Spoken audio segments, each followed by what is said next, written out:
Ес алғаның дуай, Бишкекте квартираң бар екен. Айнура Бакаева. Өзің балысыдансың. Кошкоолук жаркын аяга болсо 250 миң сом кредит алдыртып алып албакчылык карызга батырып кеттиң, төлөбөй кеттиң ошо менен. Уят бар бе сенде? Айнура Бакаева. Мына көрүп коелуш фотографиясын. Мен сүйлөп бүтөр замат чыгат под криминальный музыку. Өзү вроде татынакай кыз.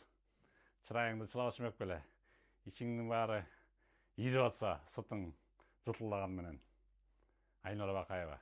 Төлөп калган тесла 250 миң сом күтүп атты тиякта. Мына көрүп коелуш фотографиясын.